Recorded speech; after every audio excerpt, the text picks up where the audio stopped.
வாழ்க வையகம், வாழ்க வையகம், வாழ்க வளமுடன்.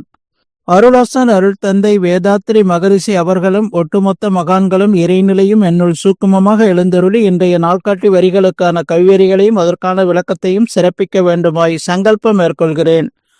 அனைவரையும் பணிவோடு முதற்கண் வணங்கி ஆரம்பிக்கலாம் என்றிருக்கிறேன். அனைவருக்கும் இனிய காலை வணக்கம். வாழ்க வளமுடன். சாமிஜியினுடைய இன்றைய நாள்காட்டி வரிகள்: பிறர் நலமாக வாழ வேண்டும் என்ற கருத்தோடு எடும் ஒரு ஒளியே வாழ்த்து என்ற வார்த்தையாகும் என்று சாமிஜி இந்த நாள்காட்டி வரிகள் கொடுத்திருக்காங்க. இதற்கான வாழ்த்து வரிகள்: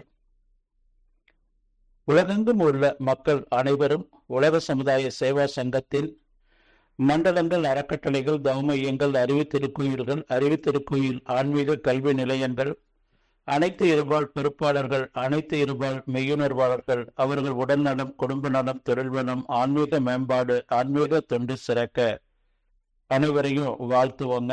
அனைவரும் அறிவு கூர்மை அடைய வேண்டும், ஆக்க சக்தி உயர வேண்டும், உடல் நலமும் பெருக வேண்டும், உள்ளத்தாற்றல் ஓங்க வேண்டும், அன்பும் நட்பும் சூழ வேண்டும், அமைதியான வாழ்வு வேண்டும், செல்வ நிலையில் உயர வேண்டும், தெய்வ பணிகள் செய்தல் வேண்டும், இறைவனென்ற துணையும் வேண்டும், உயர்ந்த நெறிகள் சேர வேண்டும், தவத்தின் மேன்மை பெருக வேண்டும், அகத்தில் தெய்வ ஒளியும் வேண்டும், புறத்தே ஜோதி சூழ்ந்து நிற்க புனித எண்ணம் பரப்ப வேண்டும், எதிலும் வெற்றி காண வேண்டும், ஏற்றமுடைய வாழ்வு வேண்டும், இன்பமெங்கும் தங்க வேண்டும், இனிய சூழல் நிலவ வேண்டும், மண்ணில் நல்ல வண்ணமாக மகிழ்ச்சியாக இருத்தல் வேண்டும், நிறைவான 16 பேரான இறைவுணர்வு, அறநெறி, கல்வி, தனம், தானியம், இளமை, வலிவு, துணிவு, நன்மக்கள் பேறு, அறிவில் உயர்ந்தவர்களுடைய நட்பு, அன்புடைமை, அகத்தவம், அழகு, புகழ், மனித மதிப்புணர்ந்து ஒழுகும் பண்பு, பரவுடைமை என்னும் பேறு 16 பெற்று போற்றுதலுக்கும் தூற்றுதலுக்கும் வாழ்த்துக்களை கூறி மறுவிளக்கும் உயர் வாழ்வை மதித்து ஒழுக்கம் காத்து மனையரமாய் ஒளிவிளக்காய் வளம் ஓங்கி வாழ வேண்டுமாய் வாழ்த்து மகிழ்வோம். ஹரிவோம் ஸ்ரீயும் ஐயும் கிளியும் தேவும் சந்திரலட்சுமியை நமக, துரந்திரீம் சன்னலட்சுமியை நமக, வன்சம் தந்திரின் வீரலட்சுமியை நமக, ஓம் கம் சர்வ பாக்கியலட்சுமியை நமக, நவும் அவும் நடுவெழுத்தாகிய சூரியலட்சுமியை நமக, தெய்வவசிய பூதவசிய லோகவசிய ராஜவசிய ஜனவசிய புருஷவசிய ஸ்ரீவசிய புத்திர சம்பத்வசிய நாகலோகத்தில் உண்டாகின்ற சர்வஜீவ பிராணிகளும் உன்வசமானார் போல் அனைவர் வசமாகவும் வசிய வசிய ஓம் சுவாகா.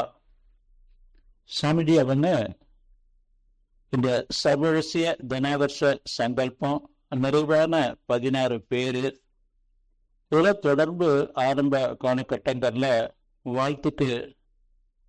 வாழ்த்தி கொண்டே இருப்பாங்க. இந்த சர்வசிய தினவர்ஷ சங்கல்பத்தை பற்றியும் சாமிஜி 1962 அவர் நிகழ்ச்சியில் இருக்கும்போது 64 கலைகள்ல ஒருத்தர் கணிக்கக்கூடிய ஒரு கலை பெற்ற ஒரு அன்பர் அந்த பயிற்சியில கலந்து கொண்டாங்க. அப்போ சுவாமி, நீங்க ஒரு கை உயர்த்தி எல்லாரையும் வாழ்த்துறதை விட 2 கையையும் உயர்த்தி நீங்க வாழ்த்துறது இன்னும் சிறப்பு சாமிஜி என்று சொல்லி சொன்னாங்க. சாமிஜி இறை உணர்வு நிலையில இருந்து வாழக்கூடியவர். அந்த அன்பர் சொன்ன வார்த்தையை ஏற்றுக்கொண்டாங்க.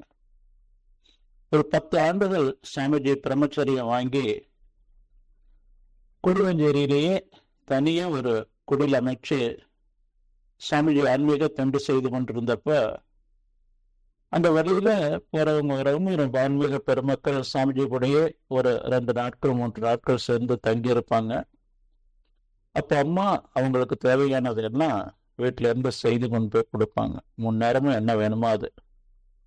அப்ப ஒரு அன்பர், நீங்க உலக அமைதிக்காகவும் உலக சமாதானத்துக்காகவும் இந்த பெருந்தொண்டை செய்றீங்க.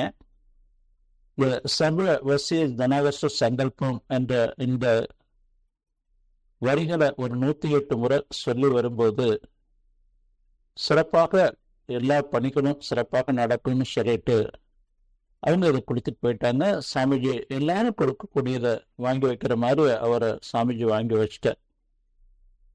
திரும்ப பாண்டிச்சேரி சாமிஜி போறாங்க. நம்ம அன்பர் ஒருத்தர் ரொம்ப சிரமமான ஒரு சூழ்நிலையில இருக்காங்க. அப்ப அங்க ஒரு லட்சுமி படம் வச்சு 5 குத்துவிளக்கு ஏற்றி எந்த வாசனை திரவங்களும் போடாம ஒரு பாயசம் ரெடி பண்ணி 108 முறை சொல்லிட்டு வந்தாங்க. அடுத்த வாரம் போகும்போது அவங்களுக்குள்ள அத்தனை சிக்கலும் நீங்கிடுச்சு. இந்த சர்வசிவ தனாகச சங்கல்பம் என்பது ஆலியார்ல அந்த அறிவு திருக்கோயில் கட்டும்போது அண்டர் கிரவுண்ட்ல முதல்ல அந்த தியான மண்டபம் கட்டி அதுல சொல்லி வந்தோம். அது ஏன் சொல்ல வர அப்படின்னு சொன்னா, தொடர்ந்து நாம இது போன்ற நல்ல சொற்றொடர்களை வாழ்த்தி கொண்டே இருக்கும்போது நாமும் மகிழ்ச்சியாக வாழலாம். மற்றவர்களையும் வாழ்த்துறதுல ஒரு நிறைவு ஏற்படும். உலகத்திலையும் வாழ்ந்தாந்தமும் நல்ல தூய்மையோடு இருக்கும் என்று சொல்லி நன்றியோடு நிறைவு செய்து கொண்ட இன்றைய சிந்தனையை வாழ்க வளமுடன், வாழ்க வளமுடன், வாழ்க